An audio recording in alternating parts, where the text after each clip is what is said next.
que es nuestro sentir. Siempre cuando se trate del reino, no pasa nada. Siempre cuando se trate del reino, del ser de bendición a otros hermanos, siempre va a ser una bendición. Siempre va a ser una bendición, y con mucho gusto, desde el lunes, desde este lunes pasado, y ha sido un gran gozo estar con ustedes. Espero que también para los alumnos y para la iglesia. Muy bien, vamos por favor a nuestras Biblias, al libro de Éxodo. Éxodo capítulo número 5.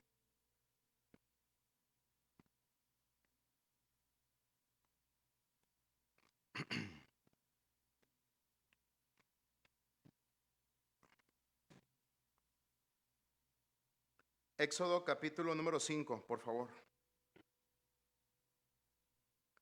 La sección que vamos a estudiar el día de hoy abarca del capítulo 5, versículo 1, hasta el capítulo 6, verso 9. Después Moisés y Aarón entraron a la presencia de Faraón y le dijeron: Jehová, el Dios de Israel, dice así: deja ir a mi pueblo a celebrarme fiesta en el desierto. Y Faraón respondió: ¿quién es Jehová para que yo oiga su voz y deje ir a Israel? Yo no conozco a Jehová, ni tampoco dejaré ir a Israel. Y ellos dijeron: el Dios de los hebreos nos ha encontrado. Iremos pues ahora camino de 3 días por el desierto y ofreceremos sacrificios a Jehová nuestro Dios, para que no venga sobre nosotros con peste o con espada. Entonces el rey de Egipto les dijo: Moisés y Aarón, ¿por qué hacéis cesar al pueblo de su trabajo? Volved a vuestras tareas. Dijo también Faraón: he aquí el pueblo de la tierra es ahora mucho, y vosotros les hacéis cesar de sus tareas. Y mandó Faraón aquel mismo día a los cuadrilleros del pueblo que lo tenían a su cargo y a sus capataces, diciendo: de aquí en adelante no daréis paja al pueblo para hacer ladrillo, como hasta ahora. Vayan ellos y recojan por sí mismos la paja, y les impondréis la misma tarea de ladrillo que hacían antes, y no les disminuiréis nada, porque están ociosos. Por eso levantan la voz diciendo: vamos y ofrezcamos sacrificios a nuestro Dios. Agrávese la servidumbre sobre ellos, para que se ocupen en ella y no atiendan a palabras mentirosas. Y saliendo los cuadrilleros del pueblo y sus capataces hablaban al pueblo diciendo: así ha dicho Faraón: yo no os doy paja. Id vosotros y recoged la paja donde la halléis, pero nada se disminuirá de vuestra tarea. Entonces el pueblo se esparció por toda la tierra de Egipto para recoger rastrojo en lugar de paja. Y los cuadrilleros los apremiaban diciendo: acabad vuestra obra, la tarea de cada día en su día, como cuando se os daba paja. Y azotaban a los capataces, de los hijos de Israel, que los cuadrilleros de Faraón habían puesto sobre ellos, diciendo: ¿por qué no habéis cumplido vuestra tarea de ladrillo ni ayer ni hoy como antes? Y los capataces de los hijos de Israel vinieron a Faraón y se quejaron a él, diciendo: ¿por qué lo haces así con tus siervos? No se da paja a tus siervos, y con todo nos dicen: haced de ladrillo. Y he aquí tus siervos son azotados, y el pueblo tuyo es el culpable. Y él respondió: ¿estáis ociosos? Sí, ociosos. Y por eso decís: vamos y ofrezcamos sacrificios a Jehová. Id pues ahora y trabajad, no se os dará paja, y habéis de entregar la misma tarea de ladrillo. Entonces los capataces de los hijos de Israel se vieron en aflicción al decírseles: no se disminuirá nada de vuestro ladrillo, de la tarea de cada día. Y encontrando a Moisés y a Aarón, que estaban a la vista de ellos cuando salían de la presencia de Faraón, les dijeron: mire Jehová sobre vosotros y juzgue, pues nos habéis hecho abominables delante de Faraón y de sus siervos, poniéndoles la espada en la mano para que nos maten. Entonces Moisés se volvió a Jehová y dijo: Señor, ¿por qué afliges a este pueblo? ¿Para qué me enviaste? porque desde que yo vine a Faraón para hablarle en tu nombre, ha afligido a este pueblo, y tú no has librado a tu pueblo. Jehová respondió a Moisés: ahora verás lo que yo haré a Faraón, porque con mano fuerte los dejará ir y con mano fuerte los echará de su tierra. Habló todavía Dios a Moisés y le dijo: yo soy Jehová. Y aparecía Moisés y aparecía a Abraham, a Isaac y a Jacob como Dios omnipotente, mas en mi nombre Jehová no me di a conocer a ellos. También establecí mi pacto con ellos de darles la tierra de Canaán, la tierra en que fueron forasteros y en la cual habitaron. Asimismo, yo he oído el gemido de los hijos de Israel, a quienes hacen servir los egipcios, y me he acordado de mi pacto. Por tanto, dirás a los hijos de Israel: yo soy Jehová, y yo os sacaré de debajo de las tareas pesadas de Egipto, y os libraré de su servidumbre, y os redimiré con brazo extendido y con juicios grandes. Y os tomaré por mi pueblo, y seré vuestro Dios, y vosotros sabréis que yo soy Jehová vuestro Dios, que os sacó de debajo de las tareas pesadas de Egipto. Y os meteré en la tierra por la cual alcé mi mano, jurando que la daría a Abraham, a Isaac y a Jacob, y yo os la daré por heredad, yo Jehová. De esta manera habló Moisés a los hijos de Israel, pero ellos no escuchaban a Moisés a causa de la congoja de espíritu y de la dura servidumbre. Los cristianos también lloran. Es el título del sermón en este día, hermanos. Los cristianos también lloran. Una de las frases que más ha estado en mi corazón, y de un año para acá, y más adelante les diré por qué, ha estado muy presente, es lo que dijo Agustín de Hipona, y cito: Dios tuvo un hijo en la tierra sin pecado, pero nunca uno sin sufrimiento. Lo repito: Dios tuvo un hijo en la tierra sin pecado, pero nunca uno sin sufrimiento. Mis amados hermanos, no sé si lo sepan, pero el sufrimiento es real para el pueblo de Dios. El sufrimiento es real para el pueblo de Dios. Tristemente, no solo quienes están alejados del cristianismo, sino también aquellos que profesan tener fe en Cristo, han adoptado la falsa idea de que los creyentes no enfrentaremos dificultades. Ellos incluso han llegado a decir: el pueblo de Dios es un pueblo que está bendecido y en victoria. No obstante, el testimonio bíblico es abrumador respecto a la realidad de que el pueblo de Dios enfrentará el sufrimiento. Sin embargo, dicho sufrimiento no es infructuoso, sino todo lo contrario, hermanos. El sufrimiento bajo la mano soberana de Dios es una bendición para su pueblo. No es en vano. El sufrimiento bajo la mano soberana de Dios es una enorme bendición, ya que produce fruto, y mucho fruto, en la vida de aquellos que sufren.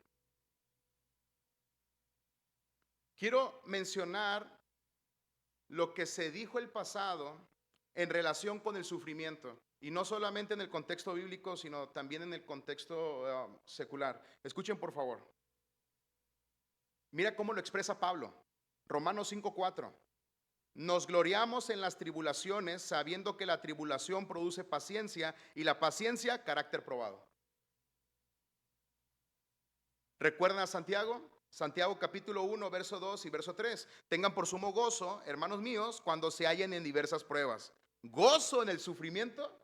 Claro, hermanos, porque eso es lo que produce el evangelio en su pueblo, en el pueblo de Dios. Escuchen: sabiendo que la prueba de su fe produce paciencia.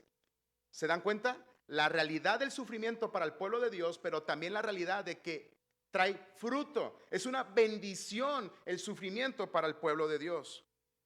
Herman Melville, el que escribiera la novela de Moby Dick, dijo lo siguiente: hasta que aprendamos que una aflicción supera 1000 alegrías, nunca entenderemos lo que el cristianismo está tratando de hacernos. Hasta que aprendamos que una aflicción supera 1000 alegrías. Hermanos, una aflicción supera 1000 alegrías. En la mente de Herman. Y Tim Keller, quien justamente entrara a la gloria a través de una enfermedad, en vida dijo lo siguiente: el sufrimiento será para tu carácter lo que el fuego es para el oro. Hermanos, a la luz de la Escritura, el sufrimiento nos acerca al Señor. El sufrimiento nos enseña a depender de Él. El sufrimiento destruye la falsa idea de que somos soberanos. El sufrimiento en las manos de Dios nos ayuda a madurar.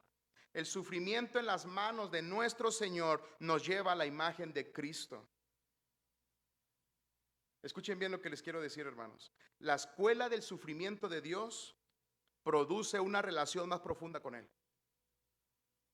Un resultado que jamás alcanzaríamos sin pasar por el sufrimiento. Así que con gozo tengo que decir que aprendemos más en un día de sufrimiento. Aprendemos más en un día de sufrimiento que en años de comodidad. Por lo tanto, tenemos que decirle al mundo entero, tenemos que decirle a los incrédulos, y no solo a ellos, sino también a la misma iglesia, que los cristianos también lloran, pero no es en vano. Porque ese sufrimiento es una bendición en las manos de Dios, porque a través del sufrimiento crecemos más y más en nuestro conocimiento del Señor. Y justamente eso es lo que trata de comunicar Moisés a través de la sección que acabamos de leer a su audiencia original. Que el sufrimiento Dios lo utiliza para que el pueblo le pueda conocer. De hecho, ¿se dieron cuenta qué es lo que desencadena todo? Faraón diciendo: yo no conozco a ese Dios. ¿Y cómo termina la unidad 6, 1 al 9? Dios dándose a conocer a Moisés y diciéndole: todo esto es para que conozcan quién soy yo. Es por esta razón, hermano, es por esta razón, iglesia, es por esta razón, amigos que nos acompañan, que probablemente te encuentras sin Cristo, que quiero predicarles lo siguiente. Dios quiere que le conozcamos, no que tengamos una vida sin sufrimiento. Lo repito. Dios quiere que le conozcamos, no que tengamos una vida sin sufrimiento. Y esto lo veremos en el texto que acabamos de leer, que he dividido en dos preguntas. En primer lugar, la primera pregunta, hermanos, abarca del capítulo 5, verso 1 al 21, y la pregunta es: ¿por qué sufrimos? ¿Por qué sufrimos? Pero del capítulo 5, versículo 22 al capítulo 6, verso 9, vamos a responder la siguiente pregunta: ¿para qué sufrimos? Así que, hermanos, vamos a ver por qué sufrimos, por qué sufre el pueblo de Dios, y en segundo lugar, para qué sufre el pueblo de Dios, pensando lo siguiente: Dios está comprometido con que nosotros le conozcamos a Él, pero no con una vida cómoda. Hermanos, Él nunca nos prometió eso. De hecho, Jesús llegó a decir: en el mundo tendréis aflicción, pero gocémonos, porque el sufrimiento en las manos de Dios no es infructuoso. Así que, por favor, vayamos capítulo 5, versículo número 1. Y en primer lugar, coloquemos este pasaje en su contexto. Por favor, coloquemos este pasaje en su contexto. ¿Ya se dieron cuenta en medio de qué pilares, por así decirlo, se encuentra el texto que estamos estudiando? El contexto anterior es el encuentro del Señor con Moisés, y prácticamente termina diciéndole: yo voy a sacar al pueblo a través de ti. Pero el contexto posterior nos muestra la manera en cómo el Señor lleva a cabo lo que le promete a Moisés. Pero en medio de estas dos realidades se encuentra nuestro pasaje que tiene que ver con el sufrimiento. En medio de estas dos columnas encontramos esta porción que nos muestra, escuchen bien, que el sufrimiento es parte del plan de Dios para su pueblo. El sufrimiento es parte del plan de Dios para su pueblo. Así que el capítulo inicia, o el capítulo abre sus puertas, por así decirlo, con el faraón escuchando las siguientes palabras. El Señor, Dios de Israel, dice: deja ir a mi pueblo. Pero ¿cómo responde el faraón? Con dos preguntas. La primera, verso 2. ¿Quién es Jehová? ¿Quién es? Yo no conozco a Jehová. Y porque no conozco al Señor, no lo voy a dejar en libertad. Verso 4, la siguiente pregunta. ¿Por qué hacéis cesar al pueblo de su trabajo? Y no sé, hermanos, si se dieron cuenta, pero esto desencadena sufrimiento tras sufrimiento tras sufrimiento. ¿A qué grado? Al grado que el autor, que por lo que entendemos es Moisés, le dedica más tiempo en el capítulo 5 al sufrimiento que al encuentro con Faraón. Vemos al autor poniendo énfasis en el sufrimiento que se desencadena. Así que, hermanos, eso es lo que da como resultado que a partir del versículo número 6, las cosas para el pueblo de Israel se pongan peor, porque el faraón ordena que ya no se les dé paja para hacer ladrillos. Sin embargo, se les ordena cubrir en su totalidad el número de ladrillos. ¿Puedes creer eso? ¿Puedes pensar en ello? Esto solamente tenía un fin, que incluso ustedes ven en el pasaje: agravar la servidumbre sobre ellos. Verso 9. Escuchen cuáles son las palabras que más se repiten en este pasaje. Verso 4, trabajo, tareas. Verso 5, tareas. Verso 8, tarea. Verso 9, agrávese la servidumbre. Verso 11, tarea. Verso 13, los apremiaban. Verso 13, obra. Verso 13, tarea. Verso 14, los azotaban. Verso 19, aflicción y tarea. Pregunta: ¿cómo crees que estaba el pueblo de Dios en este momento? Sufriendo por todos lados. Al terminar la jornada, nos dice el narrador que los capataces del pueblo de Israel se encontraron con Moisés y Aarón. ¿Y cuáles fueron las palabras? Que el Señor los examine y los juzgue.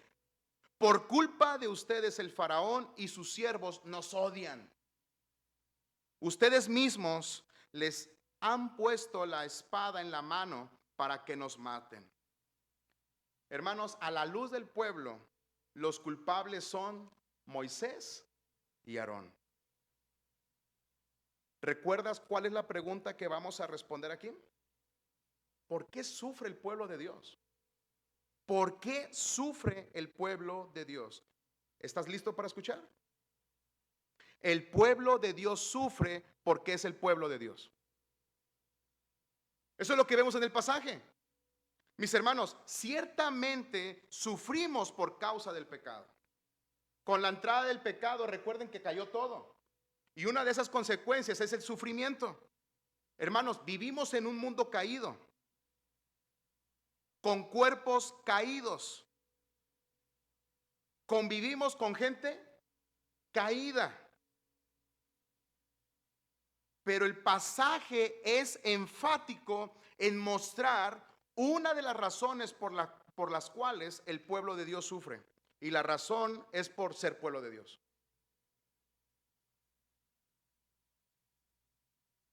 ¿Recuerdan qué nos presenta el contexto?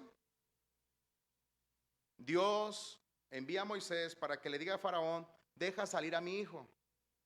Deja salir a mi hijo. ¿Con qué finalidad? Para que me celebren fiesta, para que me sirvan, para llevarlos al desierto. ¿Y qué es lo que sucede en el capítulo 5? Justamente por esa razón están sufriendo. Están sufriendo. Mis hermanos, no se sorprendan con el sufrimiento. No se sorprendan con el sufrimiento. Así que el sufrimiento proviene por obedecer al Señor. ¿Recuerdan las palabras del apóstol Pedro? Si sufren por hacer el bien, eso es aprobado delante de Dios. Da por sentado el sufrimiento. No dice, en dado caso que sufran. ¿Recuerdan a Santiago? Tengan sumo gozo si en dado caso enfrentan aflicciones o pruebas, ¿no, verdad? Da por sentado que vamos a sufrir. Así que, hermanos, la pregunta correcta como pueblo de Dios no es si sufriremos o no, sino cuándo. ¿Recuerdan la vida de Job? ¿Por qué sufrió Job? Creo que podemos decir que su delito fue ser justo y recto delante de Dios.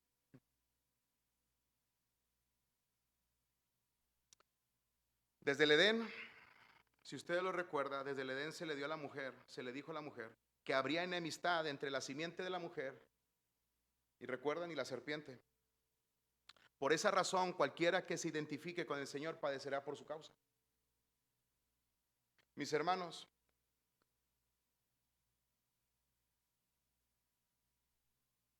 los cristianos también lloramos. Si alguno se encuentra aquí sin Cristo, quiero que sepa lo siguiente. Si tú deseas una vida cómoda, si tú deseas una vida, como hoy en día se dice, ¿no?, de prosperidad, si tú deseas una vida placentera, de alegrías, donde tú, tu cónyuge y tus niños van a estar bien, la vida cristiana no es para ti. Lo repito, la vida cristiana no es para ti.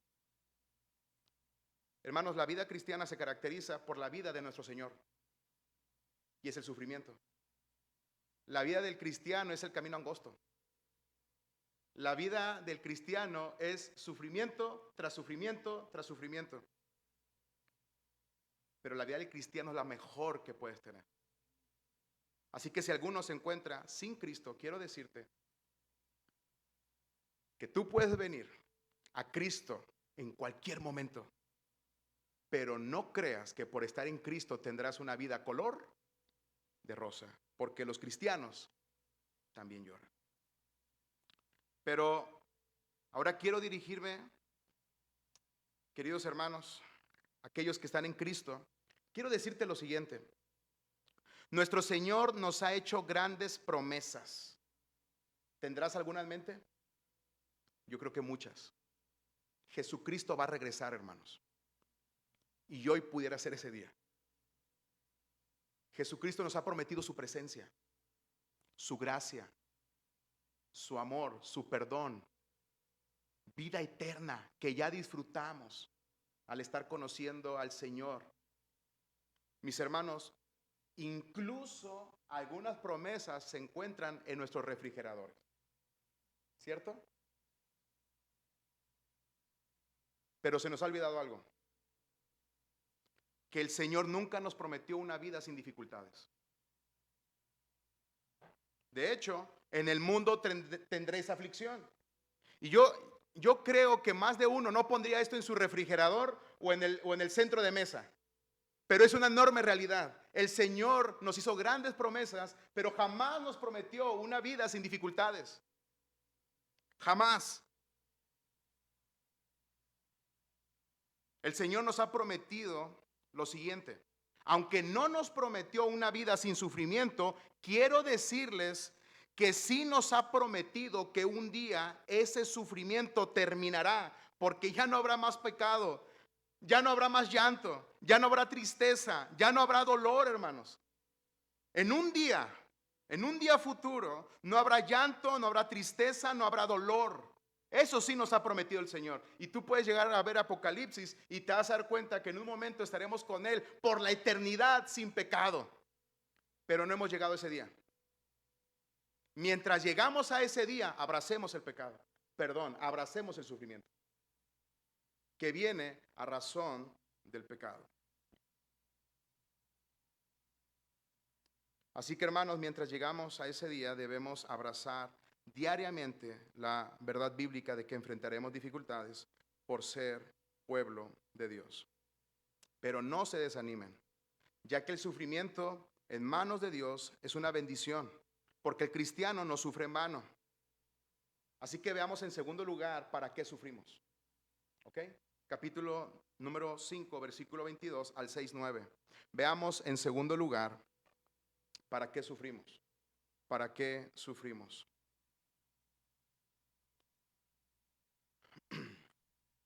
¿Recuerdan las dos columnas, hermanos, que les dije donde se encuentra nuestro pasaje? Contexto anterior.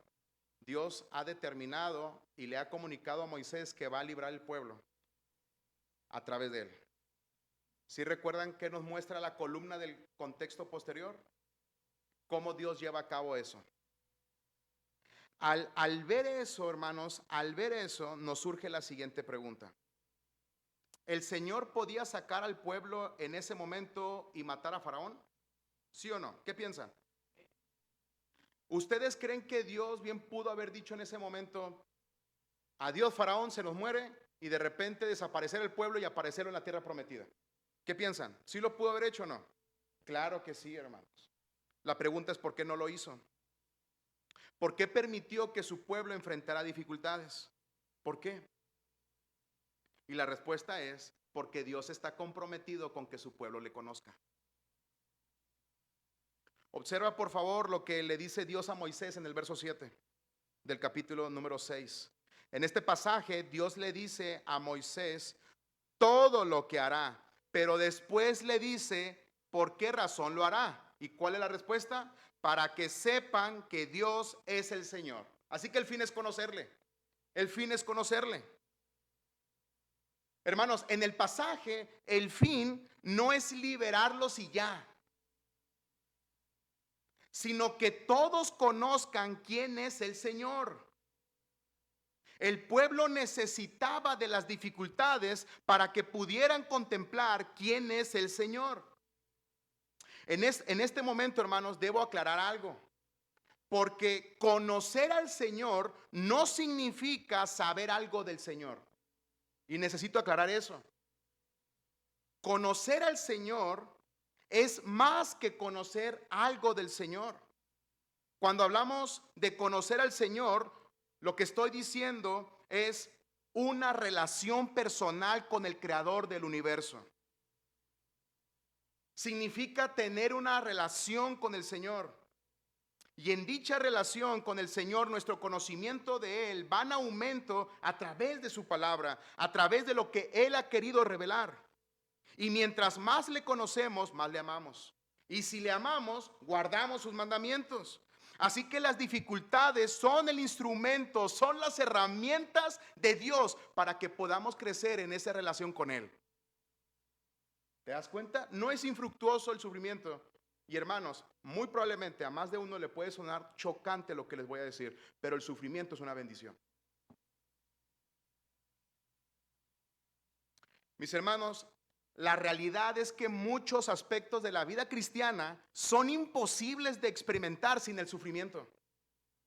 Las dificultades orquestadas por el Señor nos llevan a depender de Él. Nos llevan a madurar, nos llevan a confiar más en Él, nos llevan a contemplar el despliegue de su poder en nuestras vidas, nos llevan a conocer más y más al Señor.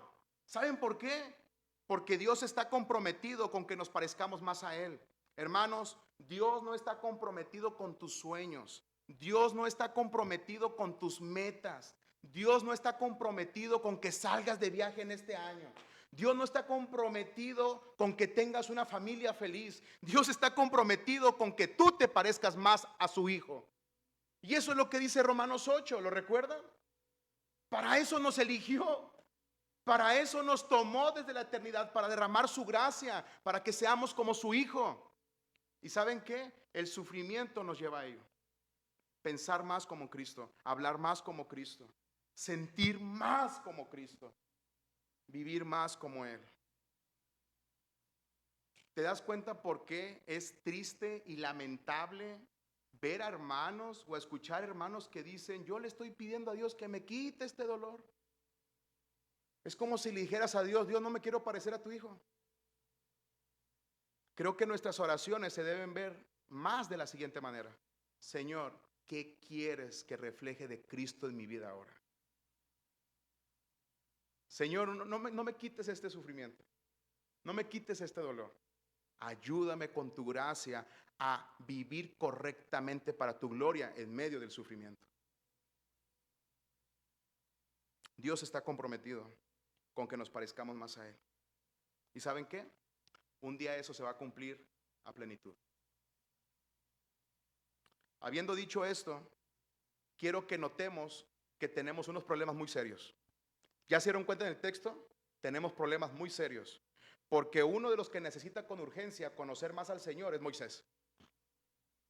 Ve por favor el versículo 22 del capítulo número 5.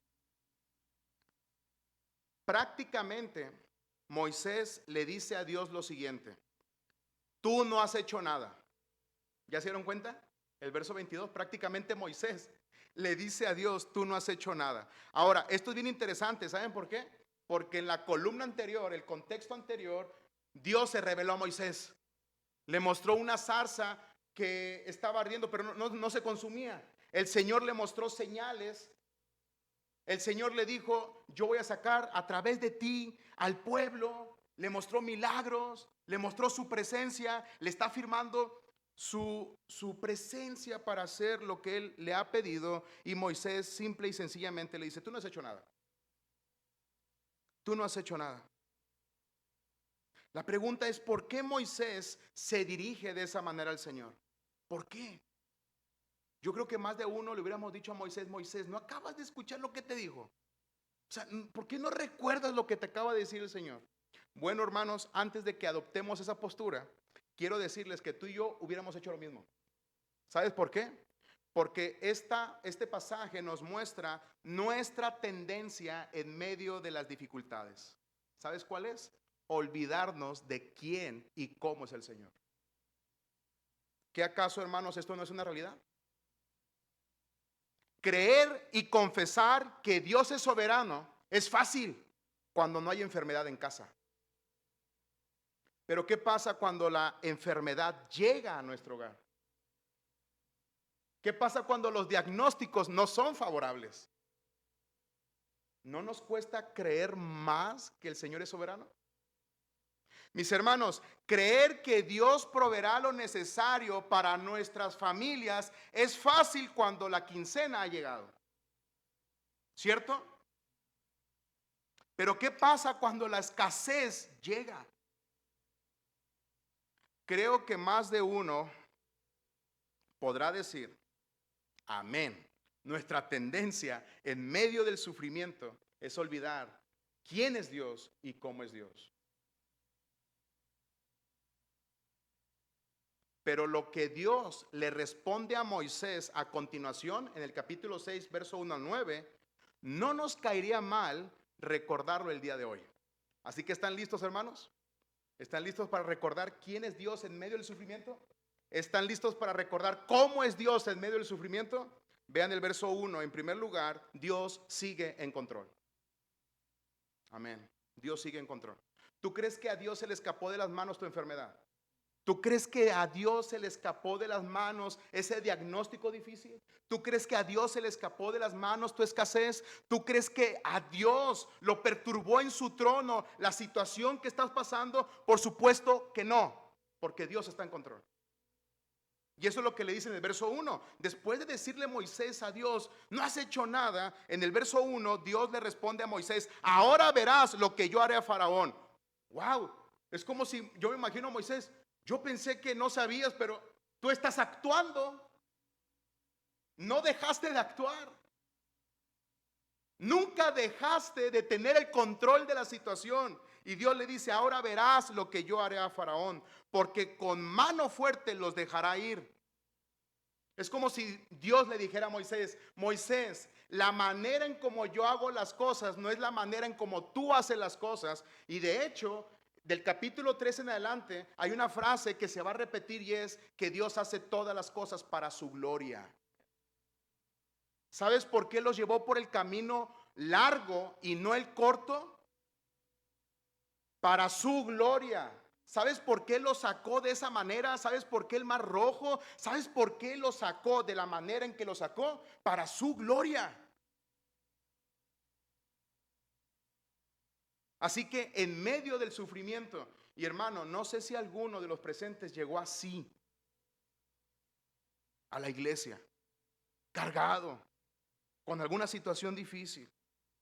Bueno, si esa es tu condición, yo quiero decirte que la enfermedad no está en control. Tu familia no está en control. El dinero no está en control. El gobierno no está en control. Dios sigue en su trono controlándolo todo. Y aunque parezca que no está sucediendo nada, la realidad es que Dios está detrás del telón haciendo todo para su gloria y para nuestro bien. Vean el verso 2, porque lo que tiene que conocer ahora, o lo que se muestra en el pasaje, es: yo soy el Señor. ¿Esto es de peso en el texto?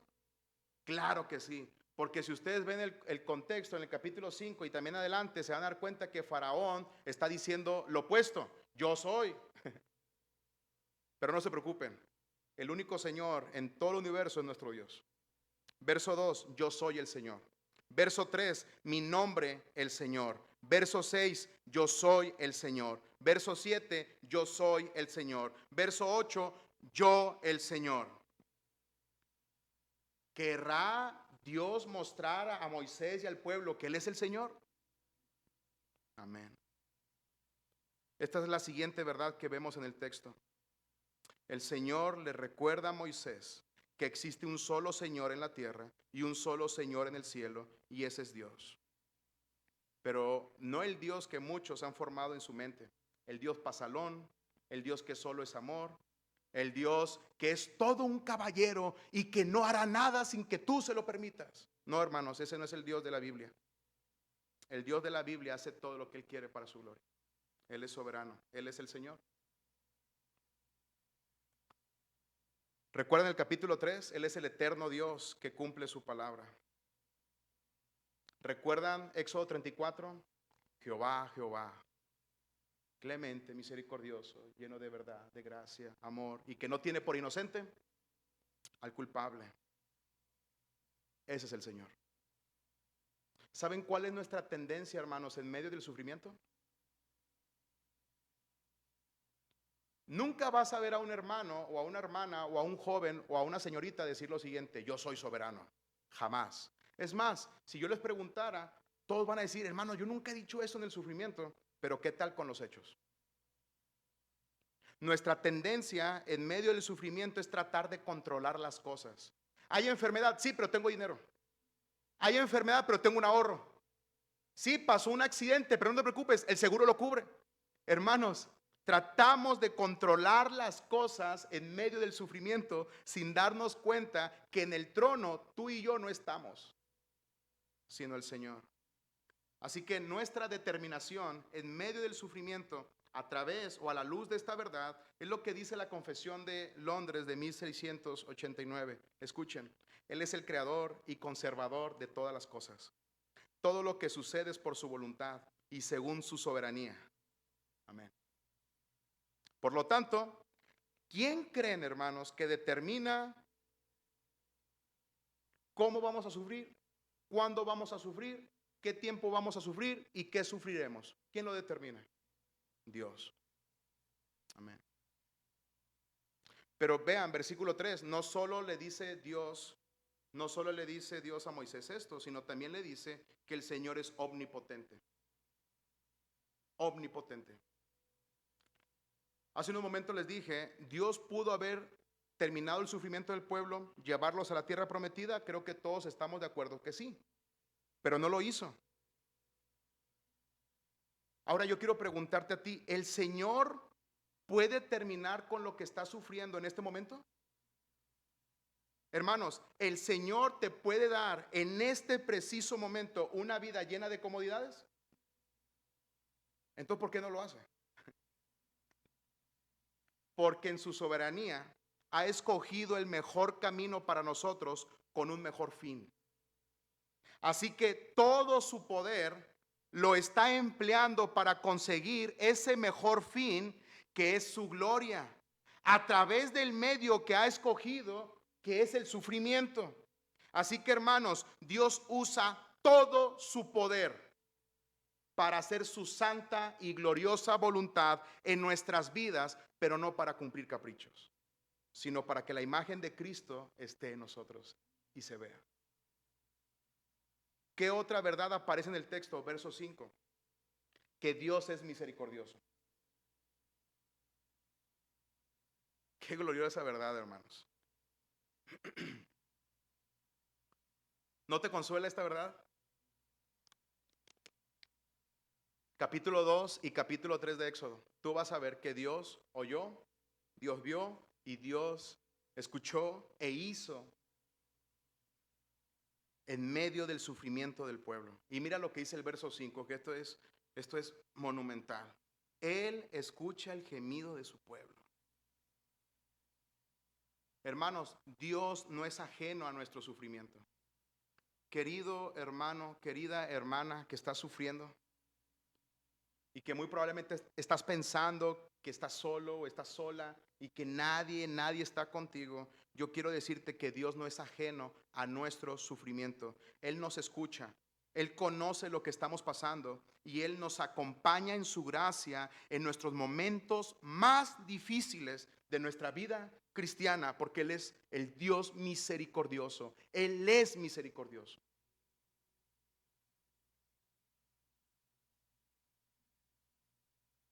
Hermanos, Jesús nos comprenderá. Varón experimentado. Hermano, es que acabo de enfrentar una traición y eso me duele demasiado, pero bueno, no creo que Jesús me entienda. No.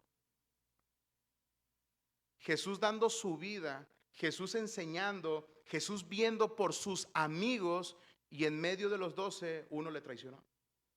¿Sabrá nuestro Señor Jesucristo lo que es la traición? Pero mira el verso 4. Otra de las verdades que le comunica Dios a Moisés es que Dios es fiel a su pacto.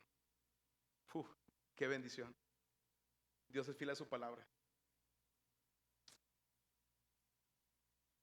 Recuerdo que hace tiempo un hermano me decía, hermano, yo no sé qué habré hecho, pero mi Dios es bien fiel conmigo.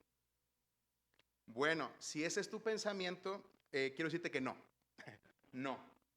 Y si se nos olvida, quiero reiterarlo. No, no es fiel con nosotros. Dios es fiel a su palabra. Dios es fiel a su carácter. Y cuando nosotros nos apegamos a su palabra, a su carácter y a lo que Él es y a lo que Él ha pedido, entonces no es que sea fiel con nosotros, es fiel a lo que Él es. Y en eso descansamos. Así que en medio del sufrimiento, mis hermanos, Dios es fiel. Y miren lo que dice, verso 4, establecí con ellos mi pacto de darles la tierra de Canaán. ¿Se dan cuenta de esto? Sin importar el sufrimiento, sin importar las dificultades, sin importar el poder del faraón, sin importar todo lo que están sufriendo, el destino es seguro. ¿Por qué, hermanos? Bueno, hermano, es que hice un estudio y salieron de Israel más de 2 millones. Ya le tenían miedo. No. ¿Saben por qué el destino es seguro? Porque aquel que lo ha fijado es seguro. Mis hermanos, en nuestras vidas, como lo vimos hace unos momentos, habrá todo tipo de sinsabores. Habrá sufrimiento, habrá tristeza, habrá muerte. Pero ¿saben qué? Dios es seguro. Dios es fiel. Y nuestro destino, tú y yo podemos morirnos confiando en lo que Dios hará. ¿Sabes por qué? Porque aquel que lo ha prometido es fiel. Nuestro destino es fiel porque aquel que lo ha prometido es fiel. Y en eso descansamos. Mira, verso 6, lo que Dios le prometió a Moisés. Verso 6, liberación. Verso 6, redención con brazo extendido. De hecho, es una de las frases que también se repite, con brazo fuerte, brazo fuerte. Verso 7, ustedes serán mi pueblo y yo seré su Dios, mi pueblo, adopción. Y verso número 8, le promete un lugar. Pero debemos recordar que a ese pacto, ¿cómo se le conoce en el Nuevo Testamento? El antiguo pacto. Porque ese pacto anticipaba el nuevo y mejor pacto que tú y yo tenemos en Cristo.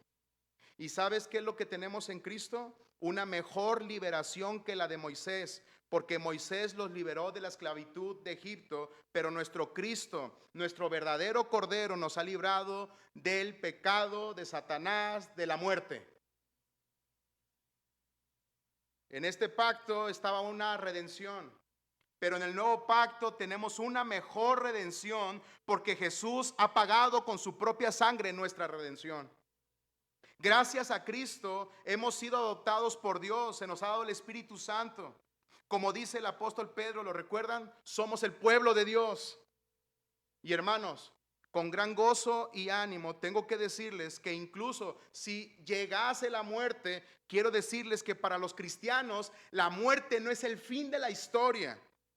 Porque gracias a la obra de Cristo, Él nos llevará a nuestra morada eterna para estar con Él. ¿Cuánto tiempo? Por siempre. Por siempre. ¿Te emociona esto? ¿Lo que Cristo logró por nosotros? Ahora quiero preguntarte, ¿cómo lo logró? ¿Con una vida de comodidad? Con sufrimiento. Con sufrimiento. Mis hermanos, la gloriosa verdad del Evangelio es que el verdadero Hijo de Dios sufrió por nosotros, pero no lo hizo para que no suframos, sino para lo siguiente: para que cuando estemos en el sufrimiento tengamos esperanza. El Hijo de Dios sufrió, pero no para que nosotros no suframos, sino que para que en medio del sufrimiento tengamos esperanza. De hecho, el apóstol Pedro nos llama a esto como unas huellas que están en el piso. ¿Y qué se debe hacer del pueblo de Dios? ¿Qué se espera del pueblo de Dios? Que sigan esas pisadas. Yo creo que todos nos emocionamos con estas verdades que debemos recordar en medio del sufrimiento, ¿verdad? Pero mira cómo respondió el pueblo, verso 9. Pero no escuchaban a Moisés. ¿A causa de qué? De la congoja de espíritu y de la dura servidumbre. Mis hermanos, esta también es nuestra tendencia en medio del sufrimiento. Se nos dificulta escuchar y recordar la palabra de Dios. Uno de esos momentos en los cuales debemos escuchar, atesorar, creer, practicar la palabra, uno de esos momentos cruciales, ¿cuáles son? Los momentos del sufrimiento. Pero recuerda que nuestra tendencia es todo lo contrario, incluso apartarnos. Pero recuerda, Dios está comprometido con que le conozcamos más y más y más, no con que tengamos una vida de comodidades. Mis hermanos, hablar del sufrimiento para mí es sumamente especial. Y es sumamente especial porque el año pasado fue un parteaguas en nuestra vida, tanto mi esposa como conmigo. El año pasado, hasta ahorita yo creo que una de las cosas más difíciles que he experimentado es que mi esposa se despida de mí.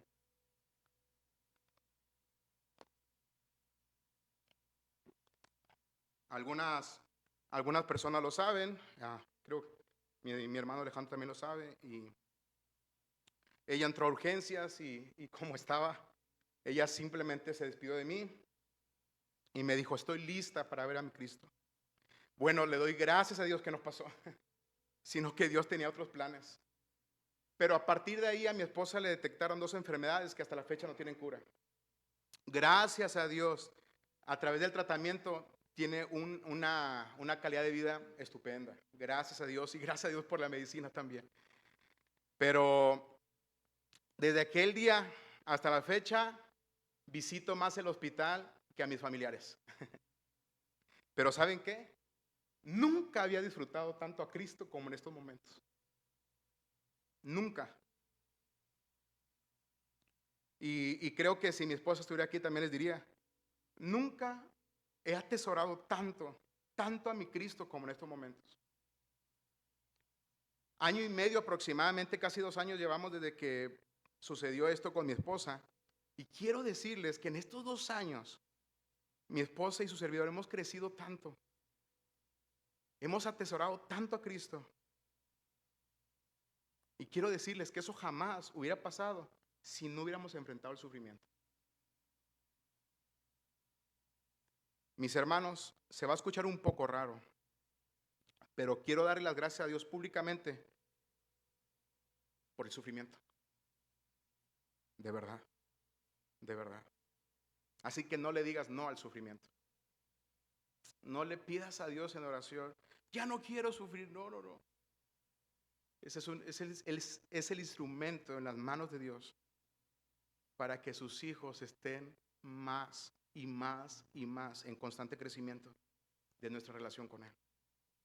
Así que creyentes aquí presentes, hermanos aquí presentes e iglesia aquí presente, quiero decirte a la luz de todo esto que vale la pena sufrir en las manos de Dios. Vale la pena sufrir en las manos de Dios. La comodidad no forja el carácter, y yo creo que más de uno lo sabe.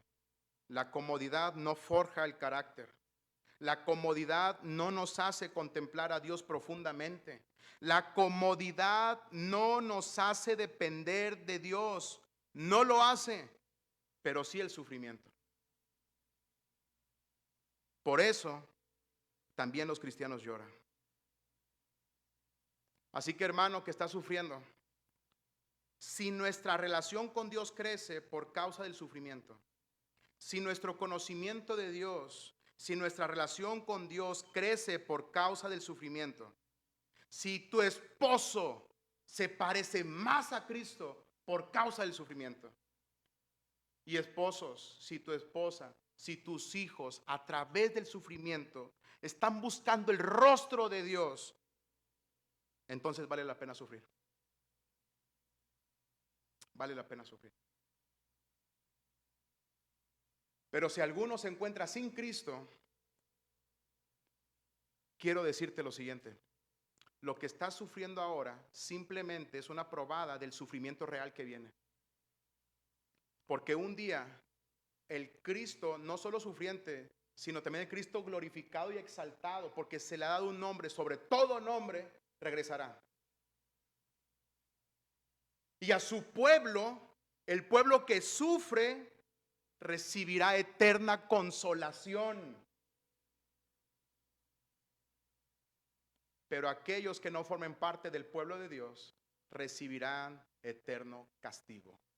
Así que si alguno se encuentra sin Cristo, quiero decirte que las buenas noticias del Evangelio son que Jesucristo recibió ese sufrimiento para que tú puedas venir ahora con fe y arrepentimiento para formar parte del pueblo de Dios. Pero no para que no sufras, sino para que sufras con esperanza. Mis hermanos, los cristianos también lloran, pero es una bendición. Así que recordemos que Dios está comprometido. Dios quiere que le conozcamos, no que tengamos una vida sin sufrimiento. Padre, gracias. Gracias, Señor, porque a través del sufrimiento nos haces ver nuestras debilidades, nos haces ver cuán dulce eres. Gracias, Señor. Gracias, Padre. Te ruego, Señor, que obres, por favor, en cada uno de mis hermanos, acorde a tu santa voluntad, y ayúdanos a nosotros a que en medio del sufrimiento podamos abrazar la enorme verdad de que tú estás comprometido con que nos parezcamos más a ti, con que te conozcamos más, Señor. En el nombre bendito de Cristo Jesús. Amén. Amén. Hermanos, Dios los bendiga.